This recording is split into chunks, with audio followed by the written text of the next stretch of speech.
അങ്ങനെ ചെയ്താൽ ഈ പേപ്പട്ടിയെ കൊണ്ടുള്ള ശല്യം കുറയും. പക്ഷേ പേപ്പട്ടി ആവശ്യമാണെന്ന് തോന്നുന്ന ആരൊക്കെ ഇതിൻ്റെ പിന്നിൽ പ്രവർത്തിക്കുന്നുണ്ട്. പേപ്പട്ടി കടിച്ച് പേളായി കഴിഞ്ഞാൽ മെഡിക്കൽ കോളേജിൽ സെല്ലിൽ കൊണ്ടിട്ട് മരിക്കുമ്പോൾ എടുത്തുകൊണ്ട് വരും. അതാണ് ചികിത്സ. മരുന്നുണ്ട്, അത് കൊടുത്തു നോക്കിയെങ്കിലല്ലേ നമുക്ക് അറിയാനൊക്കത്തുള്ളൂ. ശ്രീനാരായണ ഗുരു കൊടുത്തു നോക്കി, നമ്മളും കൊടുത്തു നോക്കിയെങ്കിലല്ലേ ഫലം ഉണ്ടോ ഇല്ലോ എന്നറിയാൻ. നമ്മളൊരിടത്ത് വരെ സഞ്ചരിച്ച് വഴി അങ്ങ് അടഞ്ഞു പോയാൽ പിന്നെ തിരിച്ചു പോയെങ്കിലല്ലേ. ഇപ്പം നമ്മൾ പറയും കാളവണ്ടി വളരെ മോശമാണെന്ന് പറയും. പക്ഷേ കാള ഒരു പ്രകൃതിക്ക് വിഷവാതകങ്ങളൊന്നും പ്രൊഡ്യൂസ് ചെയ്യുന്നില്ല. ബാറ്ററി ഉപയോഗിച്ചാലും ലിഥിയം ബാറ്ററി ഉപയോഗിച്ചാലും കുറേ കഴിയുമ്പോൾ ഈ ബാറ്ററികളെല്ലാം ഭൂമിക്ക് വേറെ ദോഷമുണ്ടാകും. എളുപ്പം ചെയ്യുന്ന കാര്യങ്ങൾക്കെല്ലാം അവസാനം ഒരു വിനയുണ്ട്. ഡോക്ടർ നമസ്കാരം. ഇപ്പോൾ ഈ പേപ്പട്ടി ശല്യം എന്നും പത്രവാർത്തയിലുണ്ട്, ചാനലിൽ ഇങ്ങനെ വാർത്ത വന്നുകൊണ്ടിരിക്കുന്നു. പേപ്പട്ടി കടിച്ചു, പിന്നെ അത് കുറേ നായ്ക്കളെ കടിച്ചിട്ടുണ്ട്, ആളുകളെ കടിക്കുന്നു, അങ്ങനെ ഒരു വാർത്ത വന്നുകൊണ്ടിരിക്കുകയാണ്. അപ്പോൾ സാധാരണ ഒരു പൊതുജനത്തിന് ഇപ്പോൾ പുറത്തിറങ്ങി നടക്കാൻ പറ്റാത്തൊരവസ്ഥയാണ്. അത് എത്ര പട്ടികളെ കടിച്ചെന്നറിയില്ല, ഒരു കണക്കില്ല, എത്ര തെരുവുനായ്ക്കളുണ്ടെന്നറിയില്ല, അത് പിടിക്കാനുള്ള സത്വര നടപടികളില്ല. ഇടയ്ക്ക് ട്രിവാൻഡ്രം കോർപ്പറേഷനിൽ അത്തരം നായ്ക്കളെയൊക്കെ മാറ്റുന്നൊരു സാഹചര്യമുണ്ട്. എന്നാൽ എല്ലാ പഞ്ചായത്തുകളിലോ എല്ലാ വാർഡുകളിലും സംഭവിക്കുന്നില്ല, പുറത്ത് കോർപ്പറേഷൻ ഒഴികെയുള്ള സ്ഥലങ്ങളിൽ. ഇതെന്താണ് ഇങ്ങനെ ഒരു? അത് എൻ്റെ കുട്ടിക്കാലത്തൊക്കെ ആളുകൾ വന്ന് കുടുക്കിട്ട് ഈ പട്ടിയെ പിടിച്ചിട്ട് മരുന്ന് കുത്തിവെച്ച് കൊന്ന് എടുത്തുകൊണ്ട് പോകുന്ന ഒരു പരിപാടി ഞാൻ കണ്ടിട്ടുണ്ട്. പക്ഷേ ഇപ്പോൾ അതെന്തുകൊണ്ട് ചെയ്യുന്നില്ല എന്ന് ചോദിച്ചാൽ, അങ്ങനെ ചെയ്താൽ ഈ പേപ്പട്ടിയെ കൊണ്ടുള്ള ശല്യം കുറയും. പക്ഷേ പേപ്പട്ടി ആവശ്യമാണെന്ന് തോന്നുന്ന ആരൊക്കെ ഇതിൻ്റെ പിന്നിൽ പ്രവർത്തിക്കുന്നുണ്ട്. അല്ലെങ്കിൽ അങ്ങനെ വരേണ്ട കാര്യമില്ലല്ലോ. ഈ പേപിടിച്ച പട്ടി നമ്മളെ കുട്ടികളെ കടിച്ചാലും അതിനെ ശ്രദ്ധിക്കാൻ ആളില്ലെന്ന് പറയുമ്പോഴത്തേക്ക് ആരൊക്കെ അതിൻ്റെ ഫലം പറ്റുന്നവർ അതിൻ്റെ പിന്നിലുണ്ടെന്ന് നമ്മൾ മനസ്സിലാക്കണം. അതാരായിരിക്കും? അതാരാന്ന് ജനം ആലോചിച്ച് കണ്ടുപിടിച്ചാൽ മതി. ഇപ്പോഴും വ്യവസ്ഥയുടെ പല തകരാറുകളും കൊണ്ട് അതങ്ങനെയൊക്കെ സംഭവിക്കും. ഇപ്പം പേപ്പട്ടി കടിച്ചാൽ ഇപ്പോൾ ഫലപ്രദമായ ചികിത്സകൾ ഈ സമയത്ത് അടുത്ത കാലത്ത് പലയിടത്തും മോഡേൺ മെഡിസിനുണ്ട്. അപ്പോൾ മെഡിസിൻ വാങ്ങി അത് അങ്ങനെയാണോ? ഇളകി കഴിഞ്ഞാൽ പിന്നെ ചികിത്സ ഇല്ല. എവിടെയെങ്കിലും റൂമിൽ കൊണ്ടുവന്ന് ഐസൊലേറ്റ് ചെയ്ത് കിടത്തിയേക്കും, മരിക്കുമ്പോൾ എടുത്തുകൊണ്ട് പോരുക ചെയ്യുന്നത്. പക്ഷേ എൻ്റെ ഓർമ്മയിൽ ആനയടി ആ ഭാഗങ്ങളിലൊക്കെ കൊണ്ടുപോയി പേപ്പട്ടി കടിച്ചവരെ ഇളകിയവരെയൊക്കെ രക്ഷപ്പെടുത്തിയായിട്ട് അറിയാം. അതുപോലെ ശ്രീനാരായണ ഗുരു പോലും ഇളകിയ ആളിന് മരുന്ന് കൊടുത്ത് സുഖപ്പെടുത്തിയ ചരിത്രം അറിയാം. ഗുരുദേവൻ ആ മരുന്നുകൾ പലരും ഇട്ട് പിടിപ്പിക്കുകയും അവരത് കുറേ കാലമൊക്കെ ചെയ്ത് ആ മെഡിസിൻസൊക്കെ ഞാനും ഇപ്പോഴും അത് ഇട്ട് പിടിപ്പിച്ചൊക്കെ സൂക്ഷിക്കുന്നുണ്ട്. പക്ഷേ നമ്മളെടുക്കുക അത് കൊണ്ടുവരുന്ന ഒരു ഒഴുക്കല്ലല്ലോ സമൂഹത്തിൽ കാണുന്നത്. പേപ്പട്ടി കടിച്ച് ഇളകി കഴിഞ്ഞാൽ മെഡിക്കൽ കോളേജിൽ സെല്ലിൽ കൊണ്ടിട്ട് മരിക്കുമ്പോൾ എടുത്തുകൊണ്ട് വരും. അതാണ് ചികിത്സ. പിന്നെ ഇത് കൊടുത്ത് നോക്കാനോ ഒന്നും ആരും നമ്മളുടെ വരുന്നില്ലല്ലോ. വന്നെങ്കിലല്ലേ നമുക്ക് കൊടുക്കാനൊക്കത്തുള്ളൂ. കൊടുത്തല്ലേ അതിൻ്റെ ഫലങ്ങൾ മനസ്സിലാക്കാനൊക്കത്തുള്ളൂ. അലർക്ക ചികിത്സ എന്നും പറഞ്ഞ് ശുശ്രൂഷത്തിലും ഒക്കെ ഇതിന് ചികിത്സകൾ പറയുന്നുണ്ട്. പക്ഷേ അത് പണ്ട് വൈദ്യന്മാർ ചെയ്തിരുന്നു. ഇപ്പം ഇതിനെതിരെ വാക്സിൻ ഉള്ളതുകൊണ്ട് അതിൻ്റെ ആവശ്യമില്ല എന്നും പറഞ്ഞ് ആളുകളെല്ലാം അത് ഒഴിവാക്കി അറിയാവുന്നവരും മരിച്ചുപോയി, മരുന്നുകൾ നശിച്ചു. ഇപ്പം തീരെ നശിച്ച് വരുന്നു. ഇത് ആർക്കാ ആവശ്യം? ജനത്തിന് ആവശ്യമുണ്ടെങ്കിൽ അവരത് അറിയാവുന്നവരുമായിട്ട് ബന്ധപ്പെട്ട് അതൊക്കെ ചെയ്ത് നോക്കണം. ഒരാളെ കൊണ്ടുവന്ന സെല്ലിലിട്ട് മരിക്കുന്നതിനേക്കാൾ നല്ലത് ഒക്കുന്ന മരുന്ന് കൊടുത്തു നോക്കി രക്ഷപ്പെടുന്നെങ്കിൽ അതിന് വേണ്ട ഒരു തീരുമാനം എടുക്കാനും ഊർജ്ജസ്വലത കാണിക്കാനും ജനങ്ങളുടെ ഭാഗത്തു നിന്ന് ആളുകളുണ്ടെങ്കിലല്ലേ ചെയ്യാനൊക്കത്തുള്ളൂ. അങ്ങയുടെ ഇവിടേക്ക് അങ്ങനെ പേവിഷബാധയേറ്റ ആളുകൾ വരാറുണ്ടോ? ഇല്ല, ഞാൻ ഈ മെഡിസിനൊക്കെ സൂക്ഷിച്ചിട്ടുണ്ടെങ്കിൽ അങ്ങനെയുള്ള ചികിത്സകൾ വന്നിട്ടില്ല. അതിനുള്ള മരുന്നുണ്ട്, അത് കൊടുത്തു നോക്കിയെങ്കിലല്ലേ നമുക്ക് അറിയാനൊക്കത്തുള്ളൂ. ശ്രീനാരായണ ഗുരു കൊടുത്തു നോക്കി, നമ്മളും കൊടുത്തു നോക്കിയെങ്കിലല്ലേ ഫലം ഉണ്ടോ ഇല്ലോ എന്ന് അറിയാനൊക്കത്തുള്ളൂ. കൊണ്ടുവരാൻ ആരെങ്കിലും കൊണ്ടുവന്നെങ്കിലല്ലേ നമുക്ക് കൊടുക്കാനൊക്കത്തുള്ളൂ. ഇപ്പോൾ ഒരു ഭൂരിഭാഗം ചെയ്യുന്ന തെറ്റ് ശരിയെന്ന് വിശ്വസിക്കുന്ന ഒരു സമൂഹത്തിൽ ഒറ്റയ്ക്ക് ഒരാളൊരു ശരി പറഞ്ഞാൽ തന്നെ ശരിയാണെങ്കിൽ അത് അംഗീകരിക്കപ്പെടുമോ? ഇപ്പോഴത്തെ ഏറ്റവും വലിയ പ്രശ്നം അതാണ്. നമ്മളെല്ലാത്തിനും ഭൂരിഭാഗം എന്ന് പറഞ്ഞ് ജനാധിപത്യത്തിൽ ആരും എല്ലാം ഭൂരിഭാഗം പറയുന്നത് അങ്ങ് ശരിയെന്നങ്ങ് വിശ്വസിച്ചു പോയി. അപ്പം പിന്നെ യുക്തിക്ക് അവിടെ സ്ഥാനമില്ലല്ലോ. പിന്നെ സത്യത്തിനും യുക്തിക്കും ശരിക്കും സ്ഥാനമില്ലാത്ത ഒരു ലോകത്താണ് നമ്മൾ കഴിയുന്നത്. ആയുധത്തിനും പണത്തിനും പിന്നെ ലോബികൾക്കും ഏതാണോ ശക്തിയായിട്ട് നിൽക്കുന്നത് ആ ശക്തിയിലോട്ടേ അത് പോകത്തുള്ളൂ. പിന്നെ വ്യക്തികൾക്ക് അതിനെ അതിജീവിച്ച് വരാനുള്ള കഴിവുണ്ടെങ്കിൽ അത് അതിജീവിച്ച് കൊടുക്കാൻ കഴിവുള്ളവരുമായിട്ട് കൂട്ടിമുട്ടിയെങ്കിൽ മാത്രമേ അവിടെ എന്തെങ്കിലും പോസിറ്റീവായിട്ട് സംഭവിക്കുന്നുള്ളൂ. അങ്ങനെ കഴിവുള്ളവർ ഉണ്ടെങ്കിൽ അങ്ങനെയുള്ള കാര്യങ്ങൾ ഉണ്ടാവും, ഇല്ലെങ്കിൽ നശിച്ചു പോകും. ഈ പേവിഷബാധയേറ്റ ആൾക്ക് എന്തൊക്കെ സിംറ്റംസാണ് അത് ഈ ശരീരത്തെ ബാധിക്കുമ്പോഴേ?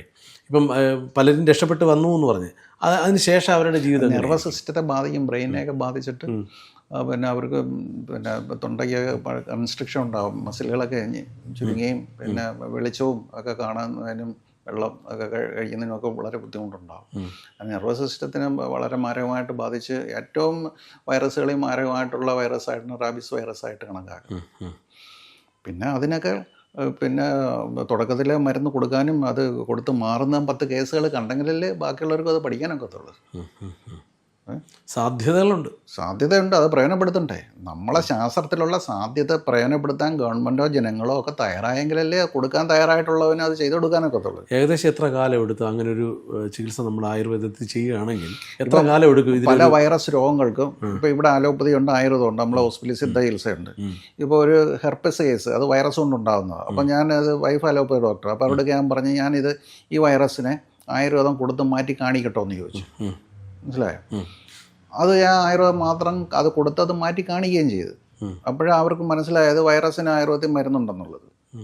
അപ്പം അതിന് രോഗിയും തയ്യാറായി, ഞാനും തയ്യാറായി, കാണാനും തയ്യാറായ ആളുണ്ടെങ്കിലല്ലേ ഇത് ബോധ്യപ്പെടുന്നു. അങ്ങനെയുള്ള ഒരു അവസ്ഥ സമൂഹത്തിൽ ഉണ്ടെങ്കിലേ ഇതൊക്കെ ബോധ്യപ്പെടുന്നു, അല്ലെങ്കിൽ അതെല്ലാം നശിച്ചു പോകും. അങ്ങനെ ആയുർവേദത്തിലെ 90% കാര്യങ്ങളും പണ്ട് നടത്തിക്കൊണ്ടിരുന്നത് ഇപ്പം പലതും നശിച്ചു പോയി. പണ്ഡിതന്മാർ നശിച്ചു, മരുന്നുകൾ കിട്ടാനില്ല, പിന്നെ അത് ചെയ്ത് കാണിക്കാൻ അറിയാവുന്നവരില്ല, മരുന്ന് ഉണ്ടാക്കാൻ അറിയാവുന്നവരില്ല. ഇപ്പം നല്ല നല്ല മരുന്നുകൾ കമ്പനികൾ പോലും ഇപ്പോൾ ഇറക്കുന്നില്ല, ആരും അതിന് സെയിലില്ല.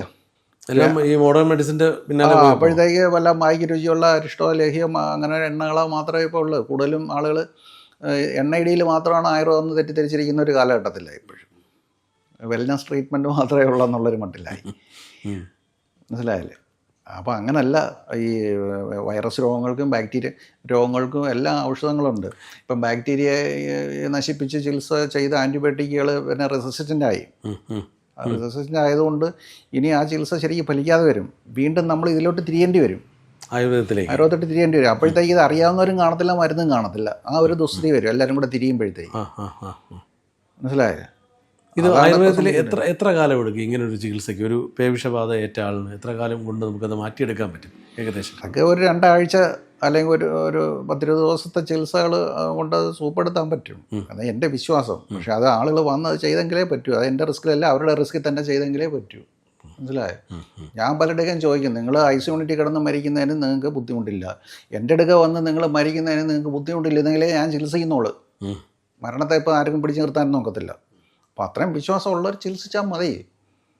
അല്ലാതെ നമ്മളെന്തിനാ റിസ്ക് എടുക്കണം ഇന്നത്തെ കാലത്ത്?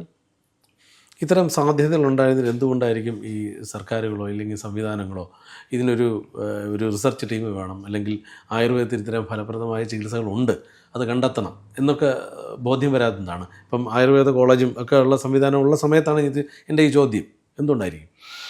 ഭരണമെല്ലാം കമ്മീഷൻ വ്യവസ്ഥയിലാണ് നടക്കുന്നത്.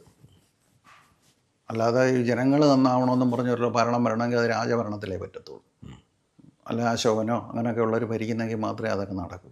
ഇത് ഇപ്പോൾ പ്രതിപക്ഷവും ഭരണപക്ഷവും എന്നും പറഞ്ഞ് ശണ്ട കൂടിക്കൊണ്ടിരിക്കുന്നതിൻ്റെ ഇടയിൽ ഇവിടെ ആയുർവേദ ഹോസ്പിറ്റലൊക്കെ ഉണ്ട്, പഞ്ചകർമ്മ സെൻ്ററുകളുണ്ട് സർക്കാരിൻ്റെ ഉണ്ട്. പക്ഷേ അത് സർട്ടിഫിക്കറ്റ് കിട്ടും, കുറച്ച് കാര്യങ്ങൾ പഠിക്കാമെന്നുള്ളതല്ലാതെ ഇതിൻ്റെ മരുന്നുണ്ടാക്കാനോ അത് കൊടുത്ത് എത്ര കാലം കൊണ്ട് രോഗം മാറുമെന്നോ അങ്ങനെയൊക്കെ പഠിക്കാനുള്ള സൗകര്യങ്ങളോ അതിനുള്ള അവസരങ്ങളോ ഒക്കെ കോളേജുകളിൽ വളരെ കുറവാണ്.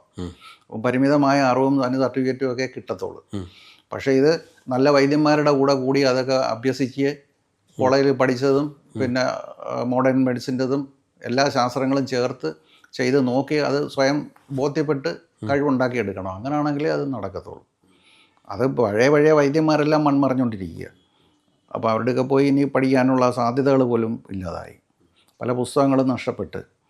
ഇതൊക്കെ പിന്നെ ഒരു യൂണിവേഴ്സിറ്റി ആയിട്ട് തുടങ്ങി ആയിരക്കണക്കിന് ഏക്കർ സ്ഥലങ്ങളിൽ ഈ മരുന്നുകളെല്ലാം വിട്ടുപിടിപ്പിക്കുകയും അതിന് ജന്തുജാലങ്ങളിൽ നിന്ന്, സസ്യജാലങ്ങളിൽ നിന്ന്, വെള്ളത്തിൽ നിന്ന്, സമുദ്രത്തിൽ നിന്ന് എല്ലാം മരുന്നെടുക്കുന്നുണ്ട്. ഇതിനെയൊക്കെ സംരക്ഷിച്ചെങ്കിലേ ഈ ചികിത്സ നമുക്ക് നടത്തിക്കൊണ്ടു പോകാനാകത്തുള്ളൂ. പ്രകൃതിയെ നശിപ്പിച്ചതിന് ശേഷം പിന്നെ ആയുർവേദത്തിൻ്റെ പുറകെ പോയിട്ട് കാര്യമില്ല. പറഞ്ഞാൽ മനസ്സിലായി. ഇപ്പം തന്നെ തൊഴിലുറപ്പെന്നും പറഞ്ഞ് എത്രയോ പച്ചമരുന്നുകൾ അറിയാൻ വയ്യാതെ ചെത്തി നശിപ്പിച്ച് കളഞ്ഞ്. പണ്ടൊക്കെ തുമ്പയും അതൊക്കെ നമുക്ക് മിക്കവാറും ഒക്കെ കാണാൻ കിട്ടുമായിരുന്നു. ഇപ്പോൾ അതുപോലും കാണാനില്ല, കുറുന്തോട്ടിയൊന്നും കാണാനില്ല.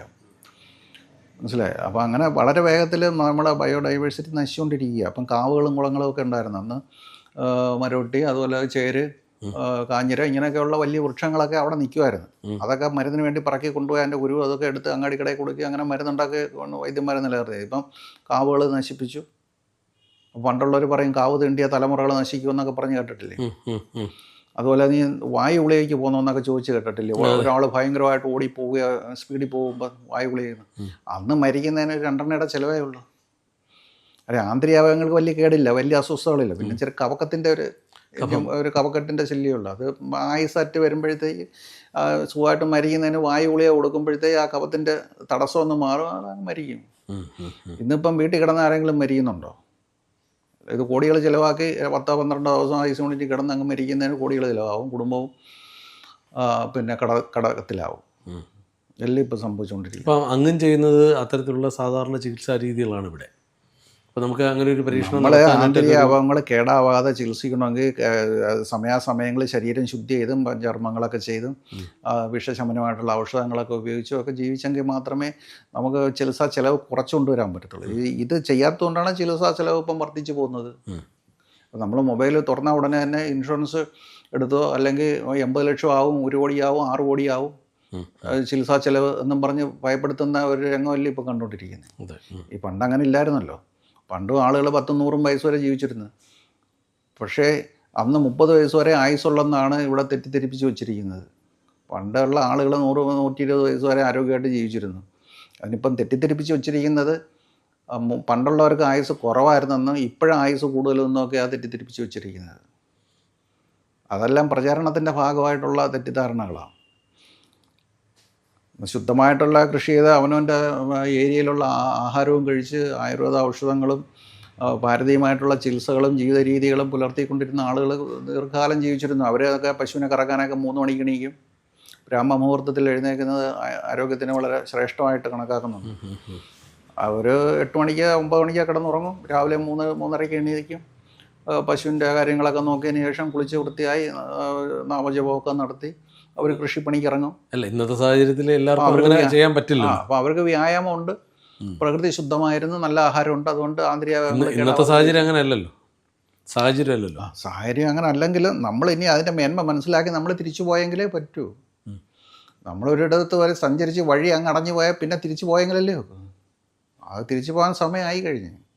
ഇപ്പം നമ്മൾ വിറകടുപ്പൊക്കെ ഇപ്പം അന്വേഷിക്കുന്നില്ലേ? ഗ്യാസ് യുദ്ധം നടന്നതുകൊണ്ട് ഇപ്പം നമ്മൾ പറയും കാളവണ്ടി വളരെ മോശമെന്ന് പറയും. പക്ഷേ കാള ഒരു പ്രകൃതിക്ക് പിന്നെ വിഷവാതകങ്ങളൊന്നും പ്രൊഡ്യൂസ് ചെയ്യുന്നില്ല. അതിന് അത്രയും വലിയ ചിലവില്ല. വല്ല പുല്ലുമൊക്കെ തിന്ന് അതിന് ജീവിക്കും. അതിനെ കൊണ്ട് വളവും ഉണ്ട്, അത് മാനുവലായിട്ടുള്ള വർക്കുകൾ അത് ചെയ്യുകയും ചെയ്യും. പണ്ടൊക്കെ അങ്ങനെയൊക്കെ അല്ലേ ജീവിച്ചിരുന്നത്. നമ്മളിപ്പം കാളവണ്ടി യുഗമെന്ന് പറഞ്ഞ് നമ്മൾ ആക്ഷേപിക്കുന്നത്. പക്ഷേ ഇപ്പം കാറുകൾ ഇപ്പം പെട്രോൾ ഡീസലും ഒക്കെ കിട്ടാതെ വരുമ്പോൾ അത്രയും തുകയ്ക്ക് മേടിച്ച വണ്ടികളെല്ലാം പാഴാവത്തില്ലേ? പിന്നെ ബാറ്ററി ഉപയോഗിച്ചാലും ലിഥിയം ബാറ്ററി ഉപയോഗിച്ചാലും കുറേ കഴിയുമ്പോൾ ഈ ബാറ്ററികളെല്ലാം ഭൂമിക്ക് വേറെ ദോഷമുണ്ടാകും. അതിൻ്റേതായിട്ടുള്ള പ്രശ്നങ്ങളുണ്ടാകും. ട്യൂബ് ലൈറ്റ് ഉണ്ട്, അത് മെർക്കുറി ചേർന്നിട്ട് അതിൻ്റെ പ്രശ്നങ്ങളുണ്ടാകുന്നില്ലേ? അപ്പം നമ്മൾ എളുപ്പം ചെയ്യുന്ന കാര്യങ്ങൾക്കെല്ലാം അവസാനം ഒരു വിനയുണ്ട്. അല്ല, അത് അന്തരീക്ഷ മലിനീകരണം ഉണ്ടാവാതിരിക്കാനാണ് ഈ ബാറ്ററിയും അല്ലെങ്കിൽ അത്തരത്തിൽ തന്നെ. പക്ഷേ അത് ഭൂമിക്ക് മലിനീകരണം പിന്നെ ഉണ്ടാകുമല്ലോ. ഈ ലിഥിയം ബാറ്ററി എന്ത് ചെയ്യും? പിന്നെ അവസാനം അത് തീർന്ന ബാറ്ററിയെ പിന്നെ എന്ത് ചെയ്യും? എങ്ങനെ നശിപ്പിക്കുന്നത്?